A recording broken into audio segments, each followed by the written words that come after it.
오늘 바로 잡을 용기라는 제목으로 말씀 증거합니다. 어제 말씀에서 주님은 공회에서 재판받으셨지요. 전부 짜고 치는 고스톱 같았지만 주님은 스스로 그리스도이심을 인정하셨어요. 덫에 걸려주신 거예요. 그 순간 그곳의 분위기는 아주 후끈 달아올랐어요. 의미 있는 자백을 받았다고 여긴 것입니다. 그리고 대제사장은 준비된 퍼포먼스를 했죠. 옷을 찢었습니다. 참담함을 표한 것으로 아주 그곳은 많은 사람이 선동되었어요. 모두가 다 예수를 십자가에 못 박아야 된다 동조하게 됐습니다. 자, 이렇게 주님을 십자가에 매달기 위해서 애쓴 사람들이 있었죠. 주동적인 사람이라고 한다면 대제사장, 바리새인, 서기관들을 꼽을 수가 있습니다. 이들은 주님이 메시아로 부각되자 바로 사람을 붙여서 감시하는 한편 악한 흉계를 꾸몄습니다. 그러니까 십자가로 나아가는 빌드업 과정을 굉장히 치밀하게 그렇게 조작을 한 것입니다. 그리고 그 외에 핵심은 아니지만 결정적인 역할을 한 사람이 있어요. 그것이 바로 로마의 총독인 빌라도입니다. 그는 본래 잔인하고 권력지향적인 사람, 계산적인 사람으로 정평이 나 있죠. 그런 그가 오늘 주님을 만나서 주님을 신문하면서 어떤 선택을 하게 되었을까? 그 의미를 두 가지로 생각을 해봅니다. 첫 번째, 무죄를 확신하지만 생각이 많아져요.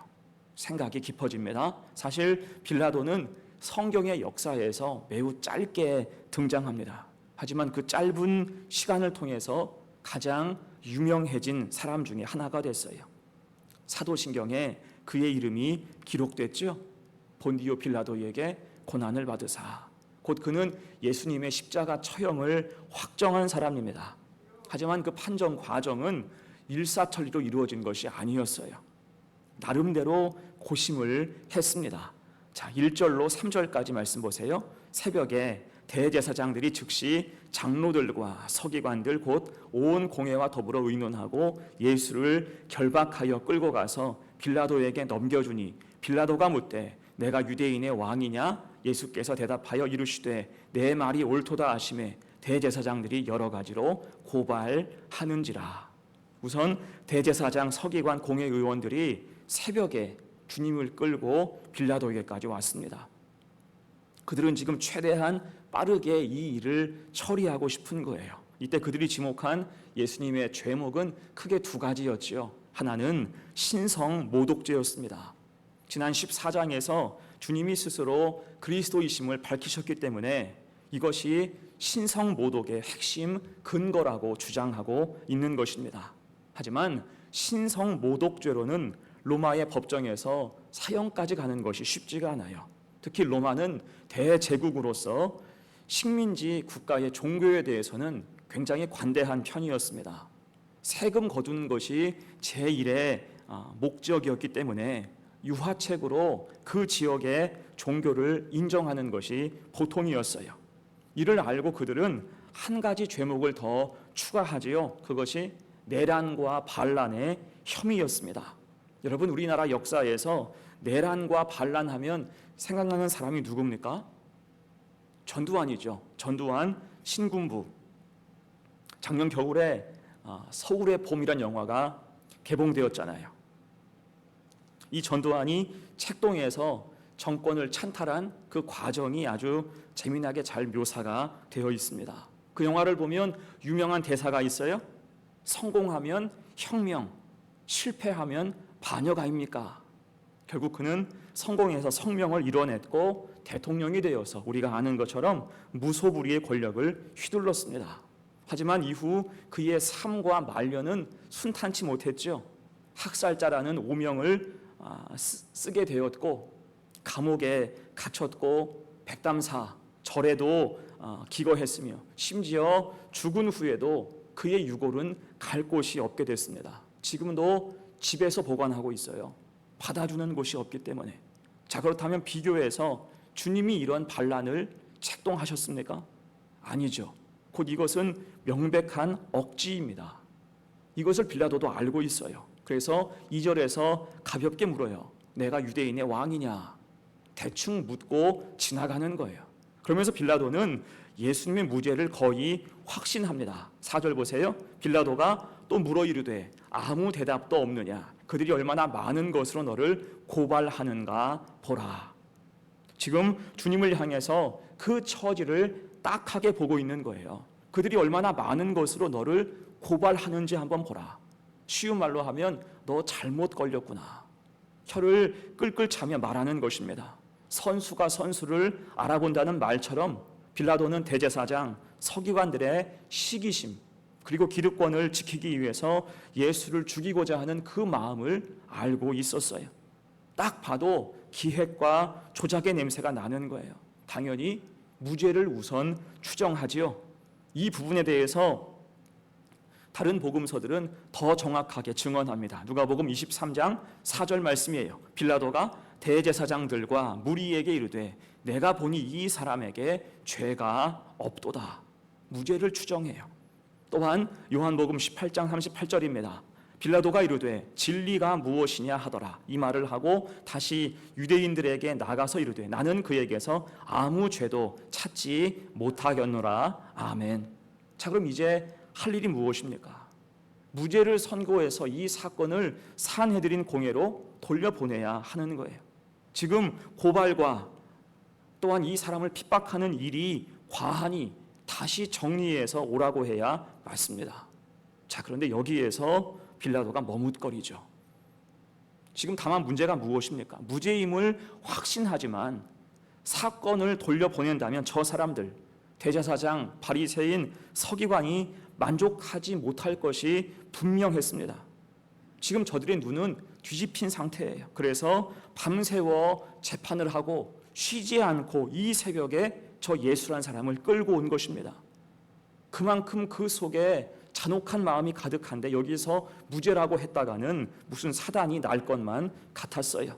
그러면서 빌라도에게 슬그머니 속물적인 근성이 올라오는 거예요.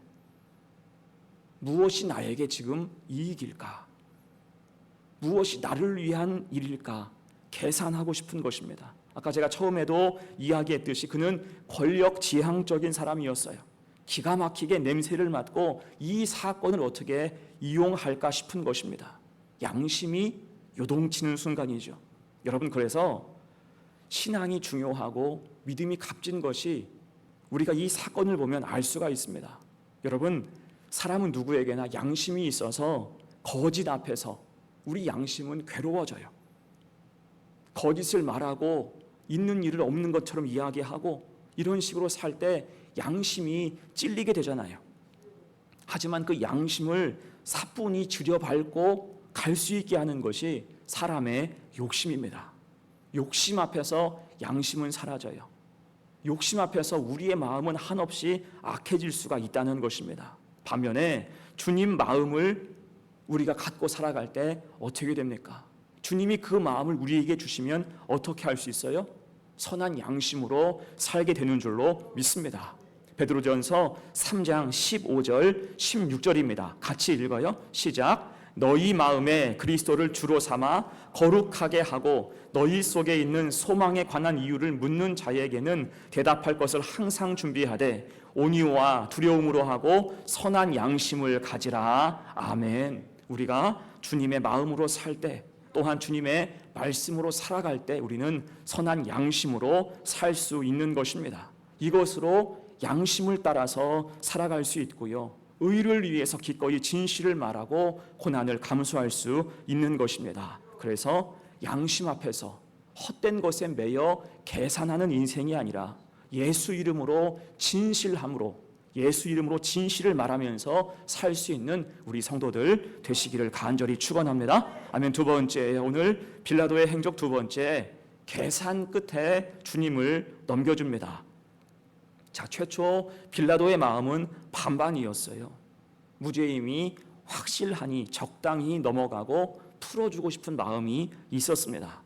자, 그런데 이 일 때문에 유대의 유력자들과 척질 수는 없는 일이었어요. 이게 고민하는 부분이죠. 그리고 계산합니다. 이 문제가 앞으로 내 삶 가운데 영전하고 출세하는데 어떤 영향을 줄 것인가? 사실 이 당시 로마의 총독으로서 가장 무서운 것은 그 지역의 유지들이 로마 황제에게 보내는 일종의 보고서, 탄원서였습니다. 이를테면 이 사건을 투서 형식으로 보낼 수 있는 거예요. 빌라도가 그릇된 판결을 내렸습니다. 정황상 뇌물수수가 의심됩니다. 잘못된 판결로 인해서 민심이 들끓고 있고 밀란의 가능성이 있습니다. 이런 식으로 잔뜩 비방하는 말을 하게 되면 황제의 의심을 살 수 있고 자칫 좌천될 수도 있는 것입니다. 자, 그런 투서, 보고서를 보낼 만한 사람들이 저들 대제사장과 서기관들이었습니다. 그런 면에서 오늘 사건이 쉽지 않은 거죠. 이에 빌라도는 그들의 마음을 한 번 더 확인코자 합니다. 그것이 6절로 9절의 말씀이에요. 명절이 되면 백성들이 요구하는 대로 죄수 한 사람을 놓아주는 전례가 있더니 밀란을 꾸미고 그 밀란 중에 살인하고 체포된 자 중에 바라바라 하는 자가 있는지라. 9절 빌라도가 대답하여 이르되 너희는 내가 유대인의 왕을 너희에게 놓아주기를 원하느냐. 지금 이 말씀은 빌라도가 머리를 쓴 거예요. 적당히 간을 보고 있는 것입니다. 설마 아무리 미워도 살인자 바라바와 동급으로 취급할까? 만일 여기에 대해서 의견이 분분하게 된다면 이것은 적당히 처리해도 된다는 신호로 생각하고자 한 것입니다. 하지만 그 백성들의 답은 무엇이었습니까? 11절로 13절의 말씀. 그러나 대제사장들이 무리를 충동하여 도리어 바라바를 놓아달라 하게 하니 빌라도가 또 대답하여 이르되 그러면 너희가 유대인의 왕이라 하는 일을 내가 어떻게 하랴? 그들이 다시 소리 지르되 그를 십자가에 못 박게 하소서. 어떻습니까? 여론, 민심이 일방적이었어요. 대제사장과 서기관이 여론을 주도했죠. 그들이 충동질하니 군중 심리가 작동해서 다들 바라바를 연호했습니다. 그 정도로 지금 이 순간은 예수님을 너무나 미워하는 거예요. 다들 예수님을 너무 싫어하는 것입니다. 자, 이 소리들을 듣고 빌라도가 당황하고 질려버리죠. 14절 빌라도가 이르되 어찌미냐 무슨 악한 일을 하였느냐 하니 더욱 소리 지르되 십자가에 못 박게 하소서 하는지라. 이르되 어찌미냐, 설마 바라바를 놓아달라고 할지는 생각지도 못했다는 것입니다. 그러자 그 무리는 더욱더 성이 나서 크게 소리 질러요. 십자가를 못 박게, 십자가에 못 박게 하소서. 아마도 이때 빌라도가 주님을 십자가에 내어주기로 마음을 굳힌 것 같아요. 지금 성난 군중의 요구를 들어주지 않는다면 즉시 밀란으로 이어질 가능성, 이어질 기세였기 때문입니다. 결국은 15절이에요. 빌라도가 무리에게 만족을 주고자 하여 바라바는 놓아주고 예수는 채찍질하고 십자가에 못 박히게 넘겨주니라. 자, 바라바는 즉시 풀어주었어요. 대신 예수님을 향해서는 십자가형을 언도하고 채찍질을 했다는 거예요. 전 이 부분이 참 마음이 아픕니다. 아니, 판결을 내렸으면 내린 것이지 왜 채찍질을 하고 있습니까? 왜 채찍질을 합니까? 이유가 뭐예요? 15절 처음에 써 있죠. 우리에게 만족을 주고자 하여. 곧 지금 이 간악한 빌라도는 나는 너희 편이야, 난 너희 생각과 같아 신호를 주면서 무리에게 만족을 주고 주님을 채찍질하고 그들에게 넘겨준 것입니다. 자, 어떻습니까? 지금 빌라도에게 양심이 있습니까? 그의 판결에 법과 정의, 공의가 있습니까? 아무것도 없지요. 다만 그 속에는 악한 마귀가 주는 욕심과 두려움이 가득했습니다. 그러니 계산 끝에 거짓의 손을 들어주고 적극 동조하게 된 것입니다. 여러분, 그래서 우리가 살면서 담대함이 얼마나 중요합니까? 이때 성경이 말씀하는 담대함은 진실과 믿음에 근거하는 마음이에요. 진실과 믿음에 근거하는 마음이 담대함입니다. 이 담대함이 우리에게 있을 때 세상이 감당치 못하는 선한 힘이 나오는 줄로 믿습니다. 바로 잡을 용기가 생기고 바로 전할 용기가 생기며 손해를 감수하고 복음으로 살아갈 힘이 생기는 거예요. 그것이 담대함이라는 것입니다. 그래서 우리에게 담대함이 있을 때 떳떳하지요. 떳떳하고 하나님 보시기에 부끄럽지 않게 되는 것입니다. 적어도 세상 앞에서 믿음을 간보고 함부로 계산하지 않습니다. 손해봐도 희생하면서도 우리가 믿음 가지고 하나님 바라보고 살아갈 수가 있는 거예요. 이런 담대함이 우리에게 있어서 함부로 계산하지 말고 양심을 저버리지 말고 주님 말씀 그 진실 어린 사랑 붙잡고 언제나 주님 편에 살아갈 수 있는 복된 성도가 되시기를 간절히 축원합니다. 아멘. 이제 말씀을 정리합니다. 자, 오늘 결국 빌라도는 예수님에게 십자가형을 선고했어요. 참 아쉬운 순간이에요. 그는 모든 것을 바로 잡을 위치에 있었습니다. 합당한 근거와 확신도 있었어요. 하지만 바로 잡을 믿음, 바로 잡을 용기가 없었죠. 주춤하면서 계산하기 시작했고 결국 욕심을 위해서 그릇된 결정을 하고 말았습니다. 진실을 외면하고 거짓된 양심을 따랐으며 정의보다 자신의 이익을 더 중요하게 생각한 거예요. 자, 그럴 때 그의 이후 인생은 평안했을까요? 좋은 것으로 영전했을까요? 아닙니다. 여러 설들이 있는데 실각해서 자살했다는 말부터 로마로 압송되었다라는 기록도 있습니다. 하지만 그것보다 더 안타까운 것은 그의 이름이 사도신경에 영원히 박제됐다는 거예요. 불명예스러운 이름으로 주님 오실 때까지 암송되는 그러한 신세입니다. 여러분, 그래서 우리도 생각해야 돼요. 우리는 믿음 안에서 계산하지 말고 정직하고 진실해야 할 줄로 믿습니다.